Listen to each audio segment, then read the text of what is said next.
आदमी के हाथ में हो, ये बहुत जरूरी है। और मोदी मर्द है, मोदी ईंट का जवाब पत्थर से देने वाला बंदा है और रुकने वाला बंदा नहीं है। तो ऐसे आदमी जब हमें मिलते हैं तो हमें यह सोचना चाहिए कि मोदी जैसे मर्द के साथ जाए या आप जैसे कायर के साथ जाए, आप जैसे ट्रेटर के साथ जाए, आप जैसे गद्दार के साथ जाए। आपने कभी यह सोचा कि जितना प्यार आपने उनको दिया, जितना भरोसा आपने उन पर किया, ये चले गए 40-50 दिन के अंदर मैदान छोड़ के भाग गए। और भागे तो क्यों भागे? कहीं दूसरी जगह देश की सेवा करने नहीं भागे। ध्यान से सुनिए ये बात, ये अहम बात है, ध्यान से सुनिए। कहीं दूसरी जगह देश की सेवा करने नहीं भागे थे वो भागे थे चुनाव लड़ने। उनको प्रधानमंत्री बनना था, उनको ये लगा कि यहां पे सीएम बना हूं, लोगों का प्यार मिला है, तो ये छोड़ छाड़ के चले गए। तो नौटंकी कैसी की उन्होंने, नौटंकी पे नौटंकी, नाटक पे नाटक। भैया ऐसी एक्टिंग तो हम नहीं करते। ऐसे महान कलाकार है वो, ऐसे महान कॉमेडियन है वो तो करते हैं। और ऐसा कि मैं आपको एक एग्जांपल देता हूं। गुजरात आ गए, हमको मोदी जी से मिलना है करके गुजरात आ गए।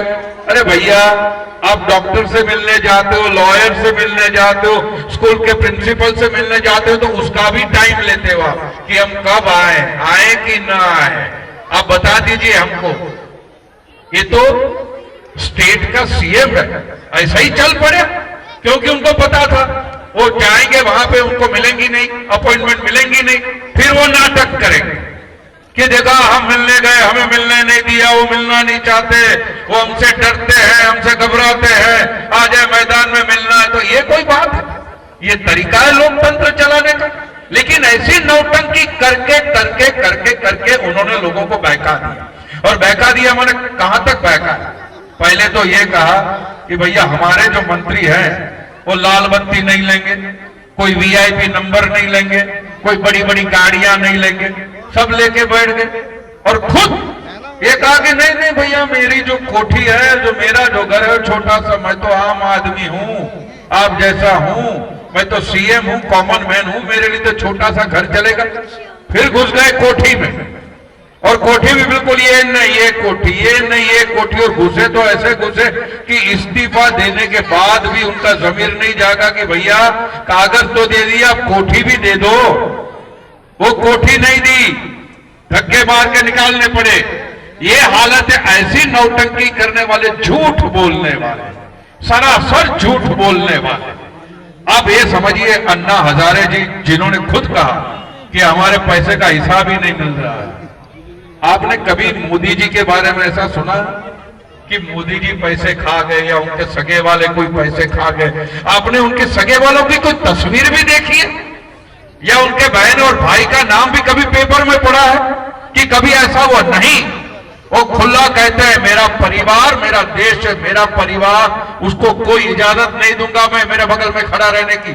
आज वो खुद पार्टी मीटिंग में कहा है उन्होंने कि भैया मेरी बगल में आपको कोई खड़ा हुआ नहीं मिलेगा, मैं अकेला हूं, ये मेरी प्रकृति है, मेरे लिए देश की सेवा मेरा धर्म है। तो जब ऐसा आदमी मिलता है और ऐसा लीडर हमको मिलता है, और ऐसा लीडर कि सब गालियां देते थे, जो भी पार्टी वाले सब उनको गालियां देते थे, किसी ने उनको बख्शा नहीं है। यहां तक कि सिर्फ आर्मी को छोड़ के बाकी की सब एजेंसी उनके पीछे लगा दी थी कि भैया कुछ लेकर आइए कि मोदी को हम जेल में डाल दें। और आज ये हालत है कि पूरा विदेश, पूरी दुनिया उनका जय जयकार करती है। पूरी दुनिया को बात समझ में आ गई है। जब हम कहते थे कि भैया गुजरात आके देखिए गुजरात क्या बनाया है उन्होंने, तब ये लोग कहते थे ये तो मार्केटिंग कर रहे हैं, झूठ बोल रहे हैं। बाकी सब कतार में खड़े हो गए, इंग्लैंड वाले, अमेरिका वाले, जापान वाले, कनाडा वाले, जर्मनी वाले, लंदन वाले, सब के सब कतार में खड़े हो गए, मोदी जी हमें साथ लेके चलिए। तो आज हमारे पास ऐसा लीडर है कि सिर्फ हिंदुस्तान का लीडर नहीं, वो पूरी दुनिया का, विश्व का लीडर बनने जा रहे हैं। और उनके बारे में जो खोटी खोटी बातें कही जाती है। अब एक बात बताइए, मैं एक ही एग्जांपल दूंगा, मुझे दूसरी जगह जाना है, एक ही एग्जांपल दूंगा आपको। जब पेट्रोल और डीजल का भाव कम होता है, सीधा फट से कम कर देते हैं। अब वो जो हालत है, पेट्रोल डीजल का भाव कम होगा तो महंगाई भी कम होगी, उसकी असर होते होते टाइम लगता है।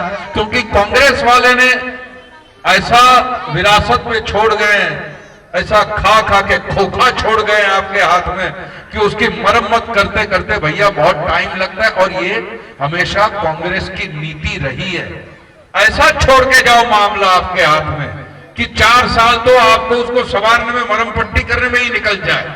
बाद में जो 1 साल बट्टा होता तो चुनाव आ जाता, फिर आपसे कहेंगे कि देखा कुछ काम किया ही नहीं। अरे भैया, आपको कुछ काम करने के लायक हमने छोड़ा ही नहीं था, आपने छोड़ा ही नहीं था।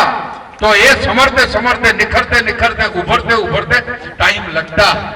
लेकिन मेरी बात मानिए आप, मैं दावे से कहता हूं कि जो गुजरात के अंदर हुआ है वो पूरे हिंदुस्तान में होके रहेगा।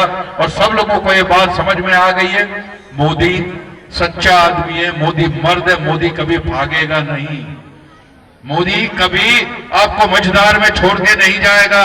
मोदी आपके साथ में रहेंगे, साथ में लड़ेंगे और बिल्कुल किनारे तक ले जाएंगे। ये वो मोदी है, ये वो भाजपा की पार्टी है, ये याद रखिए। इसलिए मैं आपको विनती करता हूं कि अपना वोट भाजपा को दीजिए, बहुमति से जिताइए।